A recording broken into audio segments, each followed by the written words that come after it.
Thank you so much for tuning in to the Meliza Show. This episode features Dwayne, the bandit Pitt, who walks us through the early stages of his career, rooting back to DJing at his father's nightclub in Grenada. He shares his journey growing in the industry and the brand he built with events and more in Toronto. The bandit, Dwayne, however you want to call yourself, I feel like it's just amazing to see us here together right now, and I really appreciate you taking the time to be on the Meliza Show. No problem. I just want to start off, first of all, you just came back from Uber Soca Cruise. You had an event last night. Yes. And you're here right now. So, how tired are you? I'm not that tired. I'm actually kind of used to it. I mean, what can I say? It was funny. I saw somebody actually describe what it is that we kind of go through. Yep. Actually, just today. And it never really dawned on me that it is so draining, but I guess when you get used to it after a while, it's not as draining as one would think, but it's a lot. It's a lot. It does, yeah. It's a lot because you mentally you kind of have to. You're always sort of trying to think of how to get people in a frenzy, how to get people sort of to be enjoying themselves, so it's not like you're just pulling from a playbook. You're actually just going off the top of your head. Right? That in itself is draining. That was just for fun. I was just kind of curious. I'm just like, you've taken the moment to just be here right now. And I think about what you've created over the period of time of your career and what you've done in your life. Take me back to the time how the Bandit got started. As far back as you can, but I want to know the details. Wow, details? If I start to go through the details, we'd be here all night. Trust me. as much as you can share then.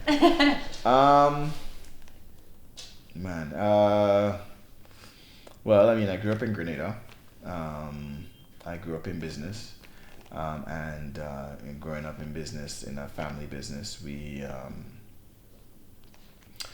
had multiple types, well, not multiple types, kind of one type of business, which was liquor.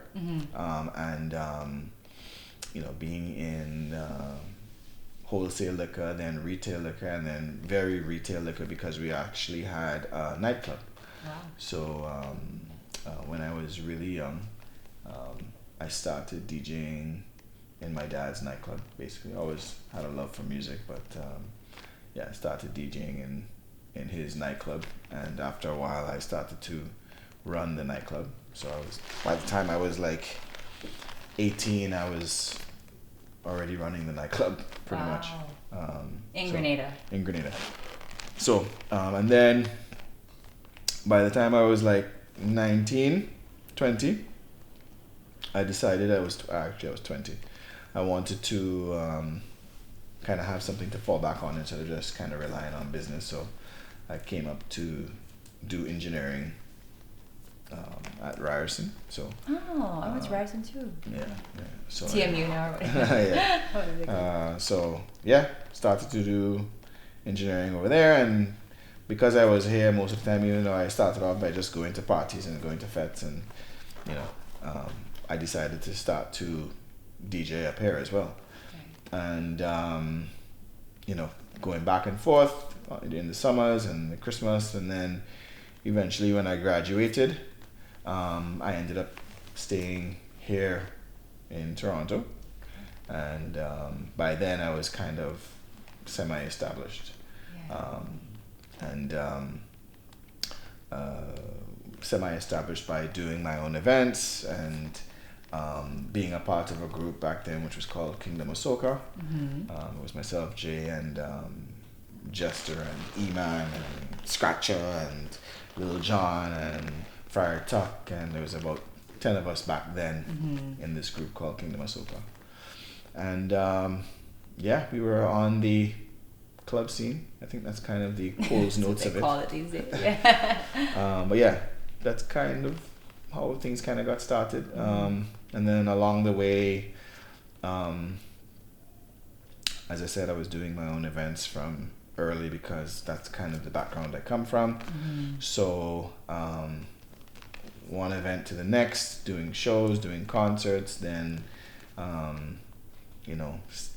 with 3 other guys, starting my own carnival band, which was Carnival Nations. Continuously doing other shows with Redemption and Unite the Nations, and still doing stuff in Grenada as well. Wow. Playing in Trinidad for Carnival. Over 20, how many years now, boy? Been playing in Trinidad for Carnival for about 21 years. Wow. Yeah. It's a lot. Yeah, it is. And like you said, there's just so many details to really get into here. Mm-hmm. But I do want to tap into the carnival scene itself. Mm-hmm. You know, you 21 years. You look at that, that's over 2 decades. Mm-hmm. You've seen what has happened in Carabana, but you've also seen the mecca of the carnivals in Trinidad. You have Grenada Carnival. And tell me more about the culture and how much, you know, that is being emulated in all these spaces, and how you've been able to bring that to life in somewhere like Toronto, which is so diversified, but taking that into what it is today.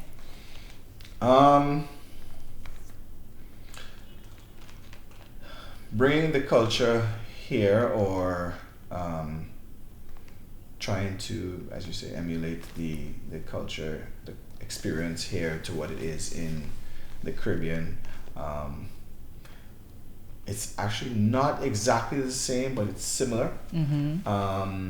You know, you try to get the essence of what is done in the Caribbean, because you see and you know how people enjoy it in the Caribbean. So you know, it's one of those things where, you know, you have fun with something, so you want to show everyone so that they could have the same amount of fun as you. So I believe that's kind of what's happening with, you know, different carnivals in different spaces in different cities in North America and in Europe, is, hey, you know, we know what it's like to have this type of fun. We think you should have it as well too. And that's kind of like almost similar to a Caribbean household where, you know, we're very inviting. You know, when you come to our house, hey, have some food here, you know, you're looking like you're hungry, you know, have a drink, and you know, come online with us here, play some dominoes. You're always inviting to people to sort of, you know, give your culture or what it is that you see as enjoyment, so that other people can actually enjoy it as well too. So I'm hoping that's answering your question. It is 100%. And I like that you touched on that, because when I've seen you at events, when I've seen what has come to life in the different places that you've been able to play in, the way you move a crowd, the way that everyone resonates to what's being played there. When you got into music, did you start off with, you know, thinking to yourself, I'm going to stick to this because I know you're very diversified. You're also very versatile with your choices of music and the way you play. How did that kind of come about? Did you learn a lot of that culture through growing up in Toronto at some point, or was it more so, you know, growing up in Grenada has also played an influence? No, it was, I mean, it's funny because when we're in the Caribbean, certain things, if you're a music lover, you like all types of music. Yeah. And I've always been someone who's always liked all types of music. And my dad is also someone who likes all types of music. So, you know, I might be someone who enjoys Prince, or enjoyed Michael Jackson, or enjoyed Explainer, or enjoyed Bob Marley, or enjoyed Dennis Brown, or enjoyed Earl Clue, if you know who Earl Clue is, or enjoyed Kenny G. You know, so there's you know, my musical background is so vast. Yeah. And I guess because of that, that's the good thing about music, is that you can find something that has been evolved from something. And you know, music sort of hits you in different ways, right? So although someone might say, hey, the only genre I really like is soca, that means you're not necessarily a music lover, right? If you're a music lover, you know, some people might find certain country songs that might appeal to you, right? Certain jazz songs that might appeal to you. It's just whether or not it's a particular type of jazz, or it's good to your ears or whatever the case is. So I'm more of a music lover than anything else. Yeah. And that shows. It does show with all your craft and what you've created as well. And I think about, you mentioned Redemption. We were at the party in March for Turn Fete. Do those creative ideas just come about from yourself, or how do they kind of come to life? Because it's been going on for years. I've been hearing about Redemption for so long. There's just so much to do. To Sunset, like I can name the whole roster here, but take me through that journey. Well, a lot of the time, I should say early in the game, what I've always found is I wanted to create annuals. I believe annuals are, or is a good way to make your life a little easier. So sometimes I would have, for example, with Redemption, I saw a void in this space that needed to be filled. So I decided, hey, let me see if I can fill that void. Before there was something that was called Carnival. Memoirs of Soca, for example. I saw a little void in the space, and I figured, okay, maybe that's something that needed to be done. Same thing with Aftershock. I saw another void for a particular audience, and he decided, well, okay, let me see if I can fill that void. Yeah. So perfect timing, by the way, after Carnival. You come back, you're like, oh, it's a banca. I need to have something here. Exactly. So for most of the annuals that I have, at one point or the other, it was something that I thought, okay, this looks like a nice space to do something. So I'm not necessarily trying to follow anyone per se. A lot of the time I'm trying to lead. Yeah. I'm trying to sort of look at the finish line and keep my focus on and kind of do my own thing. I prefer it that way. Yeah. If I see something, I figure, okay, let me try and see if I can fill that space or fill that void. That's basically how it goes. Yeah. And I want to rewind back a little to what you just said about leading. J. Cole just announced, or Drake had announced a collaboration in their concert together, and there's a flyer that was posted on social that was your own. It was your own party. How did that feel, just to see that come to life again after so long, and what he's currently doing now? It feels, I guess, good. Toot your horn a little. Show it off. Be proud of yourself. It's amazing to see what you've brought from before. It's almost like you had that foresight. You're a visionary. Like, you knew, I'm gonna do this, and this was gonna happen. So yeah, let me not toot my own horn too much, but it was one of those things where because I was already in the space doing a bunch of events, and I have a particular formula. Someone actually brought it to me. So the J. Cole thing, someone brought it to me, because they knew how professional I tried to sort of do my events. So they came to me and said, hey, I know you do your events really well, and you have this formula, and I just need some help, if you can help me. And she brought it to me, and the Drake thing, him coming and performing at the show, was sort of one of those things where he knew J. Cole was in town. They had a sort of collab together around that time, and he just pulled up and performed as well. So I kind of count my blessings. It's funny because whenever I tell my my children about hey, J. Cole, yeah, I did a show with him already, and they're like, what? Yeah, right. Yeah. It's like, no, I did. So that was just one of the things that I've done in my journey. But yeah, there's been so much. It's with reggae, for example. It's easier for me to find artists that I have not done than to talk about all the artists that I have done. Yeah. And the same thing goes for soca. It's like, when it comes to concerts and shows, and I've kind of strayed away from doing as many concerts now as I used to before, because I tried to sort of put more energy into brands other than particular artists, and that's why you would know of Sunset or Aftershock or Redemption or All We or Carnival Rehab or so all these brands. I just put more focus in the brand itself so that they can sort of live on their own kind of thing. I kind of believe in that. Yeah. And you mentioned your children. I know they play a huge role in your life. And how do you see what they are currently doing, and how do you like to showcase that as a father, and how has that journey been, really just being that role model? I think with them, what I try to do is to go at everything with a certain mindset. I have a family saying within our group and within our family, it's not about doing your best, it's about being the best. And puts a little bit of pressure on the individual, but there's a reason why we try to be the best, other than just do your best. Because sometimes, if you figure that, okay, I'm doing my best, you might make an excuse as to why you're not necessarily achieving as much as you to your highest potential.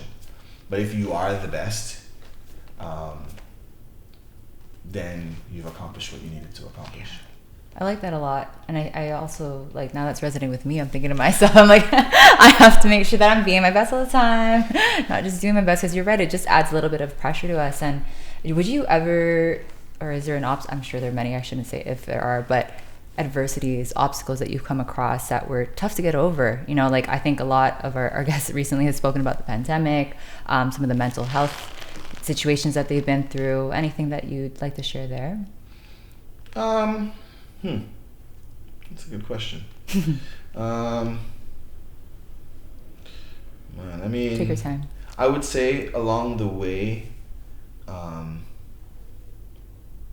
was just talking about, disagreements that I would have had with individuals along the way, and sometimes those disagreements can be counterproductive. And if you think, hey, I've known this person for 20 years, for example, and you think to yourself, hey, I didn't talk to that person for 2 years. When you look at it, that's literally 10% of the time that you've known that person. Mm-hmm. So you've only not spoken to that person for 10%. Mm-hmm. But when you look at the grand scheme of things and your lifetime, you really need to appreciate more each other's company or individuals. And I think if there were any obstacles along the way, it would be the disputes that I would have had in my journey. Okay.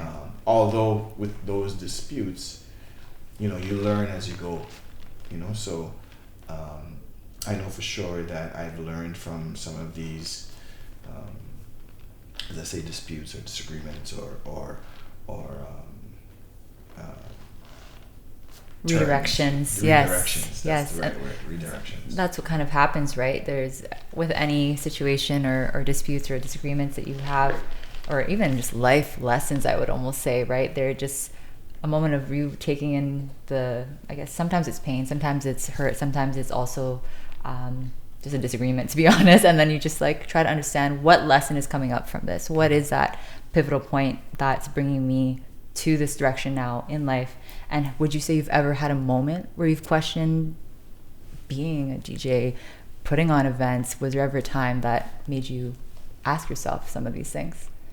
I think probably recently, more than anything. And I would say that because, when you've been through as much as I've been through and done as much as I've done, you get to a point where, you're not necessarily challenging yourself as much as you used to, and it becomes taxing. Mm-hmm. It becomes taxing personally, mm-hmm. And just draining in general. It's like,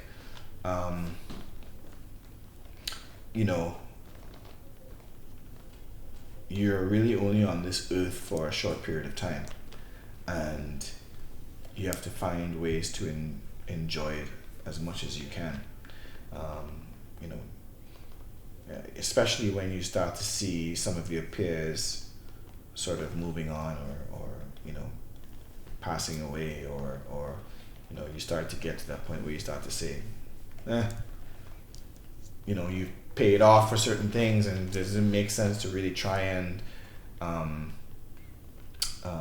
we have a term that we say is run your blood to water, right? Do I need to run my blood to water to make a profit margin of 15% versus a profit margin of 50%, or why when you're investing this much, you know? So I guess recently it's, you know, you start to think on it more. But you know, you still plug through. You do what you gotta do. Do what you have to do. And I think about that sometimes, right? Like, you know, growing up in Toronto, for example, some people have moments of imposter syndrome, or they feeling like maybe I can't do this, or there's a moment of feeling doubt. And I think people that look up to you, right?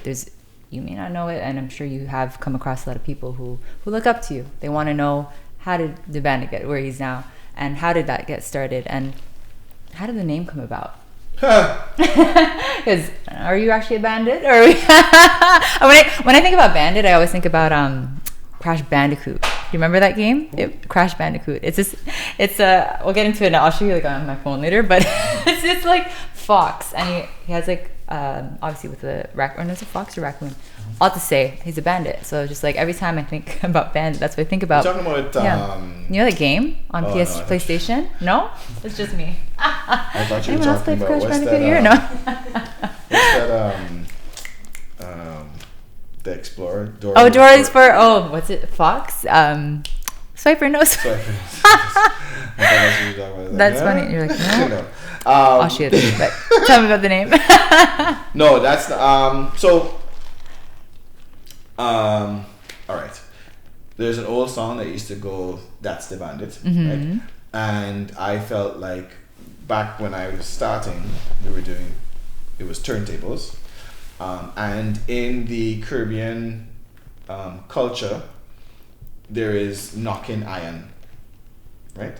So I thought, okay, what would be a good play on words is the Iron Bandit, where the iron could signify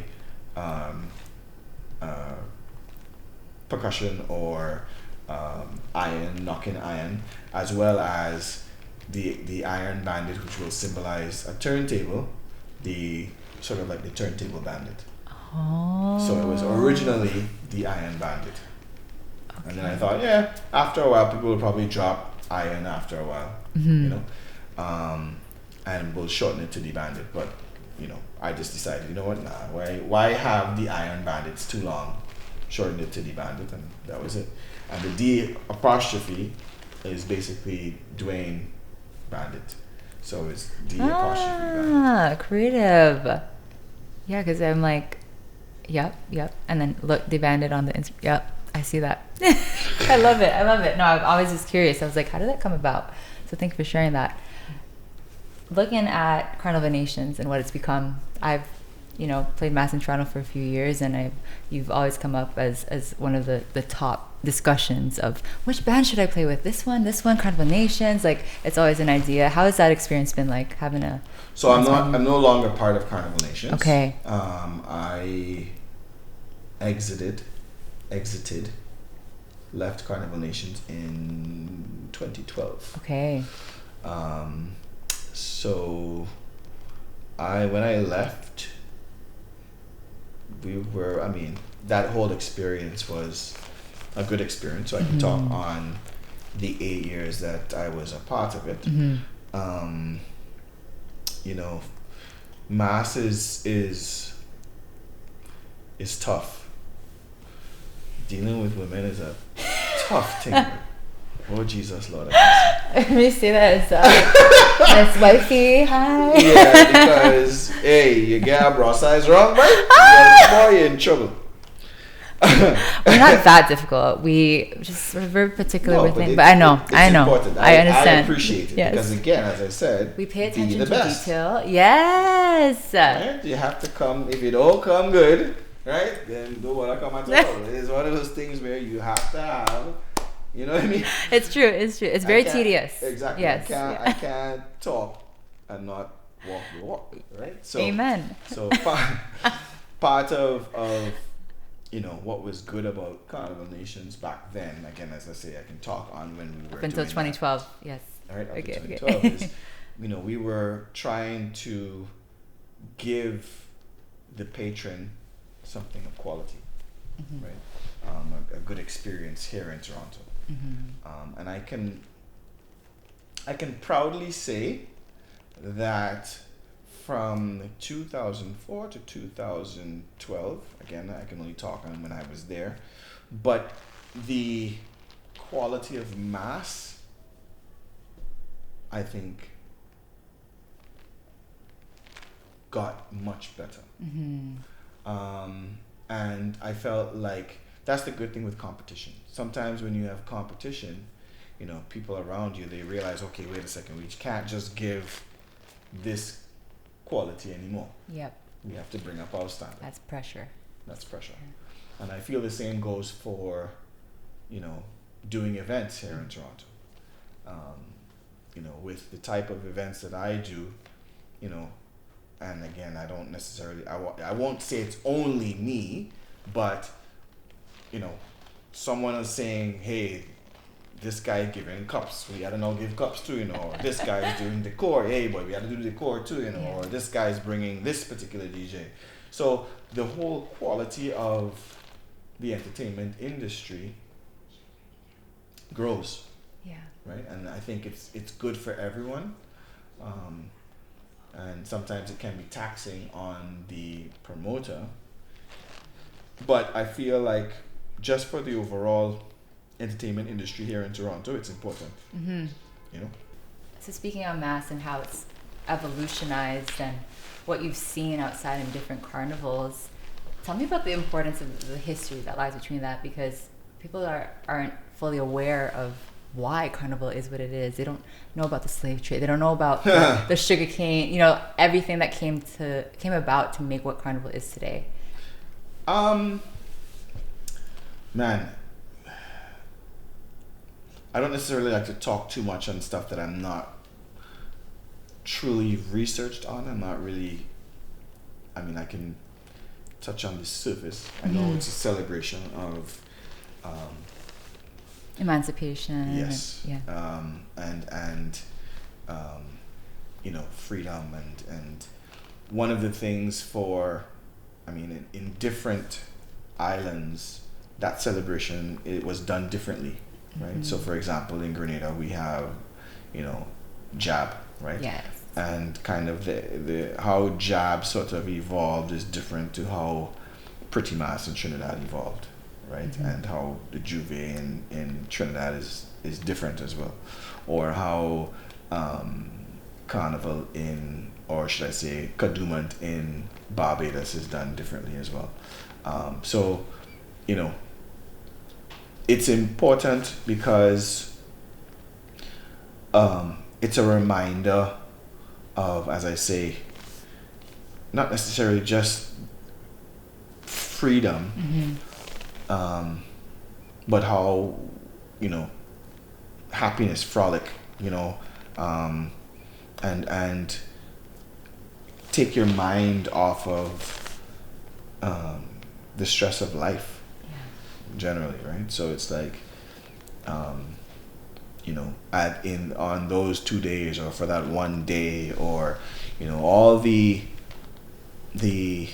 hardships and stuff that you may have gone through, for that moment, just release everything, just let go, and there is so much connection with what slavery would have been for people,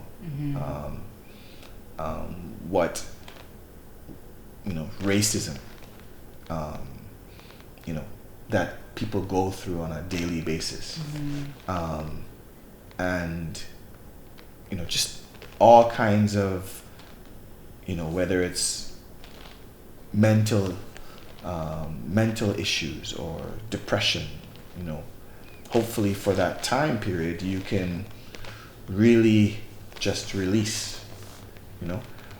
It doesn't necessarily only have to be about slavery and emancipation. There could be sort of, as I say, someone else's problems could be something different, and they can look to Carnival for that moment to release. Yeah. I mean, the root, the origination, or why it was originated was obviously to do with emancipation and slavery and so forth. But now, like everything else, it can evolve into something else, right? And someone else might have been in mental chains, right? So that they can now be released in Carnival. So, again, as I say, I don't necessarily know the real depth with it.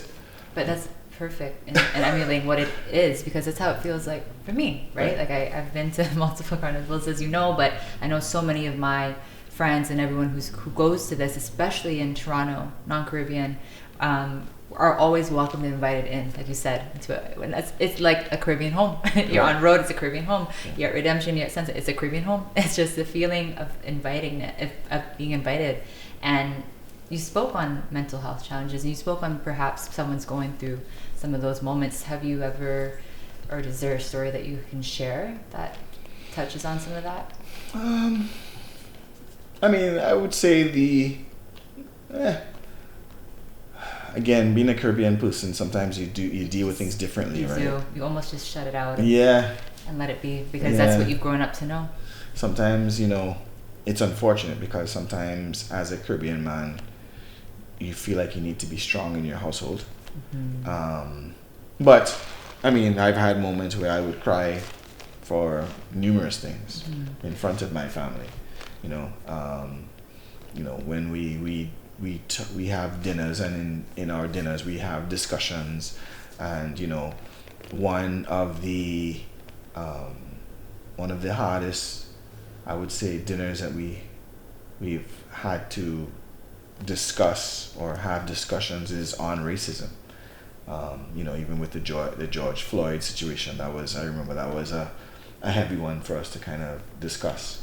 You know, with my son, you know, being called a nigger in school, that was another one. You know, just different things that we would have, you know, dealt with, but we deal with it together. You know,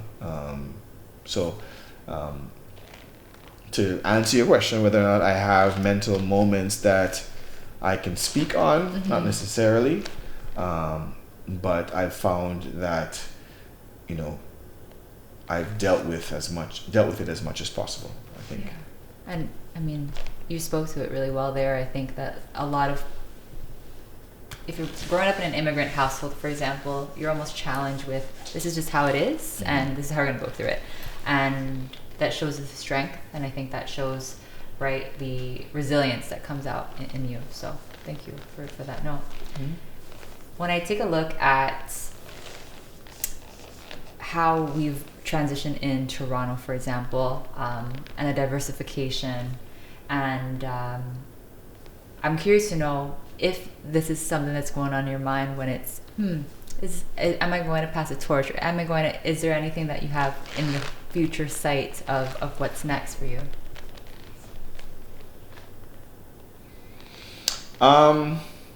Yes, I mean, sometimes you don't necessarily want to talk too much at once, so you don't jinx yourself. You want to protect it, and that's okay. Yes. You can protect it. But I would say that I think future for me is not necessarily about hitting runs, but more about hitting home runs. So I think what I would want to do in the future is perhaps not to take on as many events, but to do a slimmed down version of specific events, meaning let's say in a normal calendar year, I would do, let's say 14 of my own events. Ooh. I would like to bring that down to 6, Okay. maybe 4. Wow. That's kind of what Real I would slim. like to, Yeah. that's kind of Slim what I would us, like to, yeah. I would like to kind of,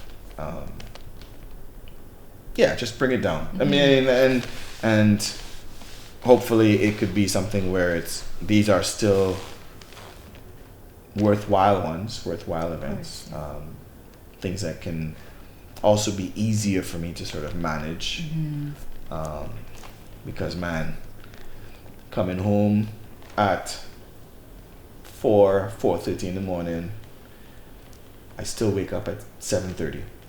And when I wake up at 7:30, I have a headache. So then I have a headache all day, like today, for example. Yeah. You know, but don't get me wrong, I still enjoy. Yes. Like playing. Like the first thing we spoke about today, I was like, "How tell you?" But You're right. really, it's no. I'm pushing through. I still enjoy it. Yeah. I played twice this weekend. I played on Friday and I played on Saturday. Mm-hmm. So I still enjoy it, but you know, it's just sometimes it's, you know, there's hardship with it. You know, when you're meeting a new DJ and that new DJ feels like they need to prove themselves, and then there's some kind of friction there, and just all that drama. Sometimes is unnecessary. Yeah. So I think there's going to come a time when I would like to do less but meaningful. Mm-hmm. You know. So being a DJ and also that all the stuff that you're juggling on your plate, can you talk about how you really taken that and what you can kind of share as a piece of advice for everyone? Yeah. So I always feel that you want to make decisions that are not emotional, especially business decisions. A lot of the time, some people sort of make business decisions based on emotion, and that can sort of lead you astray. And the same goes for just everything in life. And why I say that is because some guys, this is going to sound contradictory, because some guys would say, hey, focus on what it is that you're doing and really work at that. For me, what has worked for me is having multiple things to fall back on. One of the things I spoke about earlier is that I came to Toronto to do something to fall back on. Mm-hmm. I came and I did engineering. Mm-hmm. And that was my mentality from the beginning. You know, I felt like I was very well versed in business, but back then I felt like, okay, if I could have a profession, then that could pay all the regular bills and allow me to be a businessman On the side. So with that in mind, what I would say to some people is, if you can have a regular job, another job, not a regular job, because being a DJ and doing events is a job. Yes. But if you can have another job that is sort of that is regular, it will allow you some mental freedom when doing events, or doing anything, because it always becomes a problem with finance if you are really trying to sort of make that next buck. Yeah. So for example, there's a lot of DJs, this is going to sound bad, but I'm just going to say it anyways. There's a lot of guys who have this puppy dog mentality. Now, hear me out for a bit. If anyone who's ever raised puppies, you know that, all right, there's a litter of puppies, and when they're really young, if you put some food, they're biting off each other's heads, right? Or they're growling at each other. Yeah. Even though they're family, they bite off each other's heads. But that's because that's the only food that they have. So there's a lot of guys, a lot of DJs, because that's the only source of income, that's the only food that they have, the way that they interact with others is vicious. Yeah. Right? But if you don't have to depend on that only, then your interaction with others might be a little bit easier. Yeah. Right? A little bit more loving. And I feel like that would also be an advice that I would give to someone is, hey, if you can have a regular job and you can DJ as well, you can do events as well, you can do all these other things and try to juggle as much as possible, and still be the best at all these things. So I think that would be some other advice that I would give too. No, I totally get that. And I feel like once you have, or people kind of shame it nowadays, where it's like, you're not an entrepreneur, you're not a full-blown, it's like, no, I'm both, because at least I have a 9-to-5 to secure, again, that space where my mental is in a different world, and then you have your other stuff going on, whether as a creative or a promoter, event planner, etc. So I think the word for it would be diversifying, right? Diversifying what it is, how you bring income, multiple income streams, income streams. So I feel like that would be something that's important. Yes. So that's kind of what my objective would be, to kind of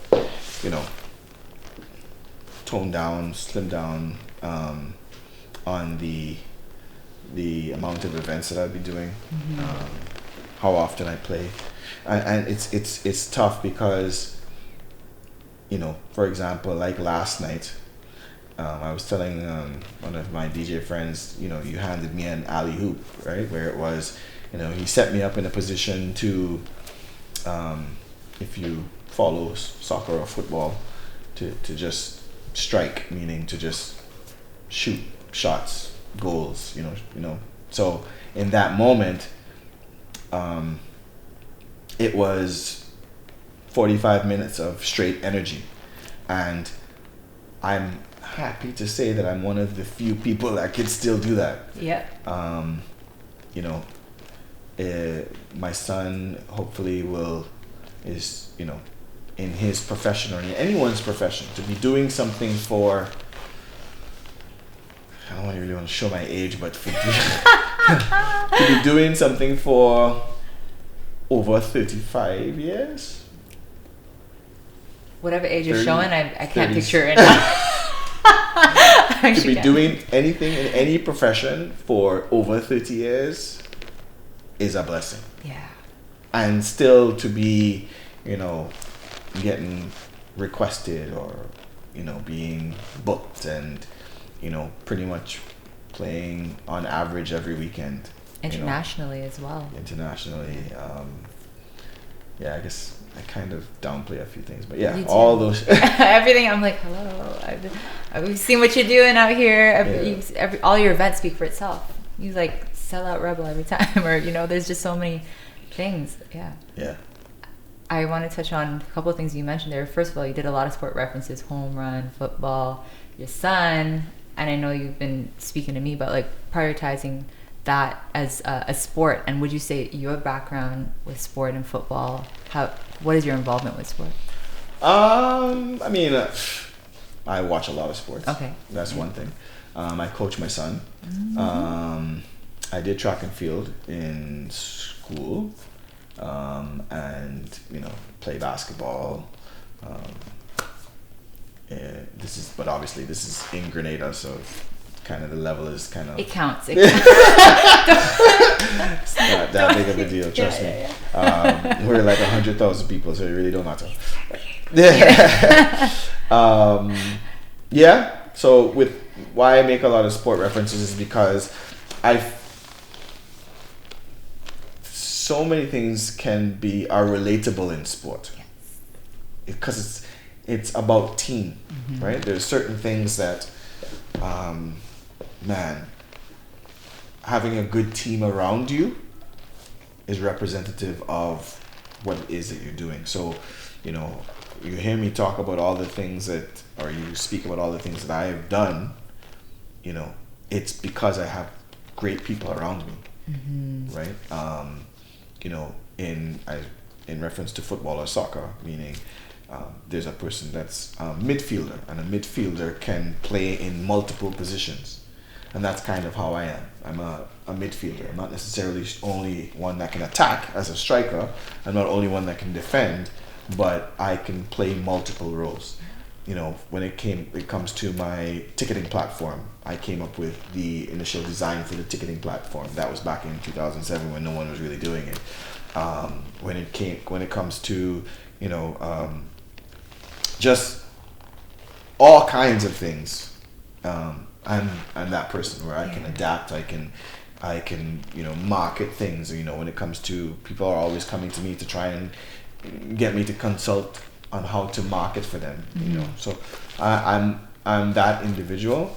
And the reference to sport is because I see so many similarities. You know, as a point guard, you know, point guard is similar to a midfielder, or as a coach, where, hey, you know, you're picking your lineup and deciding, okay, who's going to be the person who's going to be in the lineup for this one, because but this person's sitting on the bench, but this person's as important as the people that are out on the court or the field at the same time. So how to talk to them, how to encourage them to kind of go forward.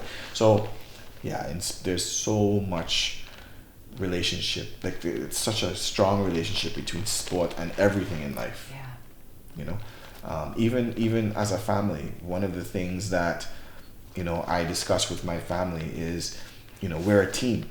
You know, and how are you sort of representing us in our team? You know, whether it's, okay, I got the bills, okay, you got the dishes, okay, I got the cooking, even though I don't have the cooking. I'm sure you do. No, I don't have no cooking. No. Wife is like, no, not there. I'm here trying to, like, yeah, maybe. It's okay.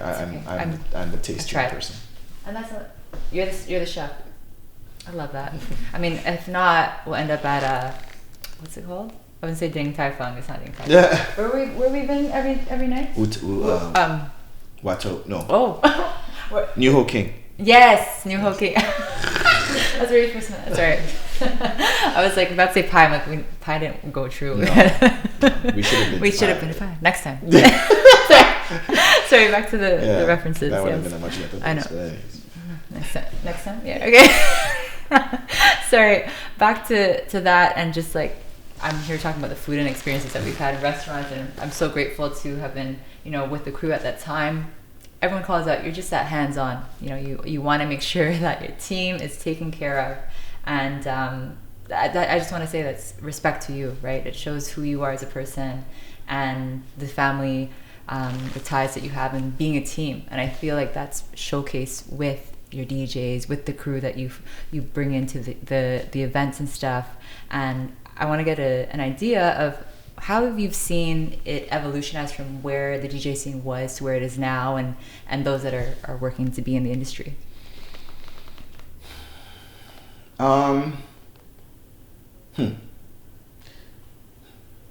Yeah, so I've been through decades. Over 30 years, he said. Yeah. When I first started, it was to do with cassettes. So I was doing mixes on cassettes and selling cassettes at Play the Record. And people may not know, but they would look for a particular cassette and they would know what they would be getting. To doing mixes on CDs. To doing podcasts. And being one of the few people doing podcasts. I actually had an internet radio show early on, so I did that. I'm saying all this because part of the evolution of DJs is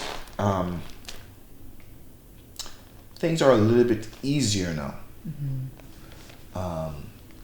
And because things are a little bit easier, you may not have gone through what us older guys have gone through to sort of maintain and to continue or to be in the business and to get ourselves out there. So the effort that we have put in early, it's different to the effort you have to put in now. Although there's more things at your fingertips. we're just accustomed to that. So I'll give you an example.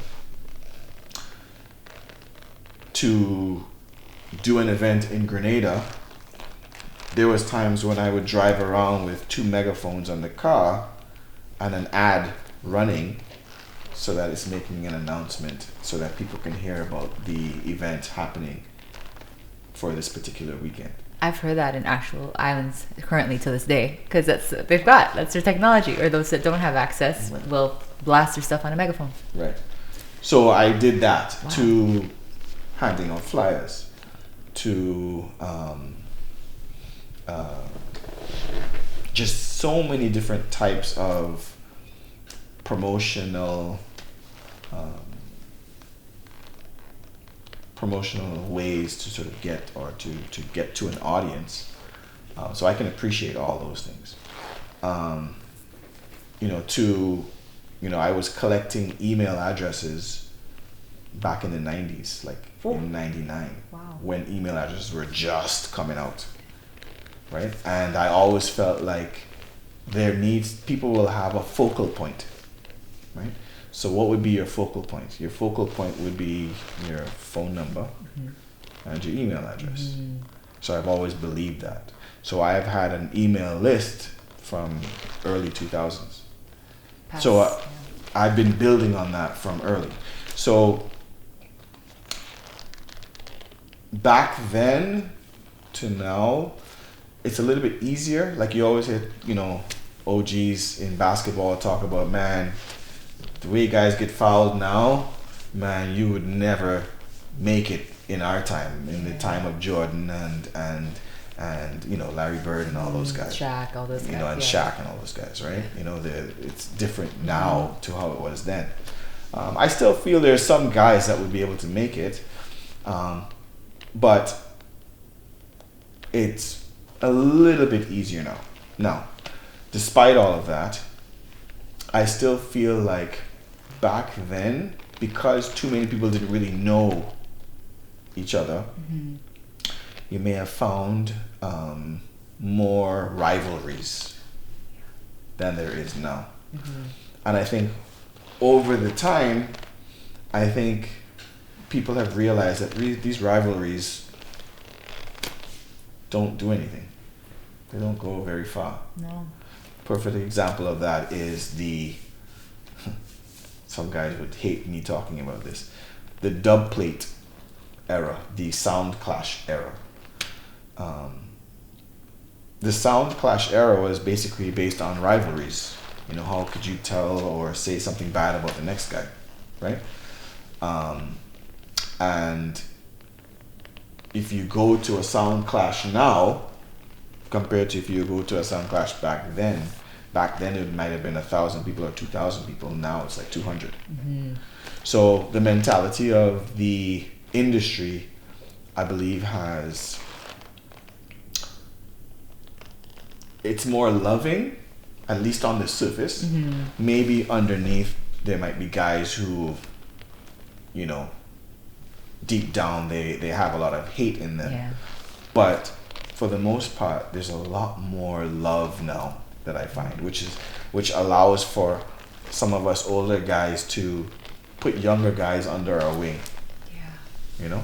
Which allows us to sort of bring them along, show them the ropes, allow us to perhaps extend our legacy to them, and let us live through them to a certain extent, if that makes sense. Yes, So I hope that touched on a few things there. Everything. It really did, because I was like, oh wait, is he going to get into the next set? Yeah, he is. So it was a perfect answer. No, I appreciate that. And it's a conversation at the end of the day.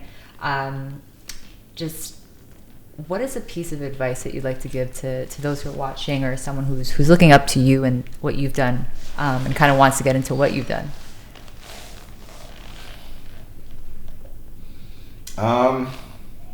Advice, boy. I think if I was to maybe summarize, I could just simply say, be the best. What a full circle moment with what we spoke about earlier. Yeah. And thank you for being the best. Thank you for taking the time to speak with me today and be on the Meliza show. Congratulations on everything. And it really, again, everything that you've done is shown to everyone who's been at your parties and events, who's seen you DJ, who's been part of that crowd.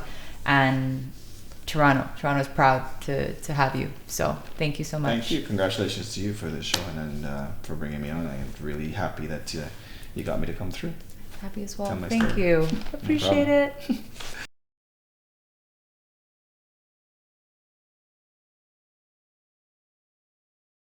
Comment and subscribe. Follow us on Spotify.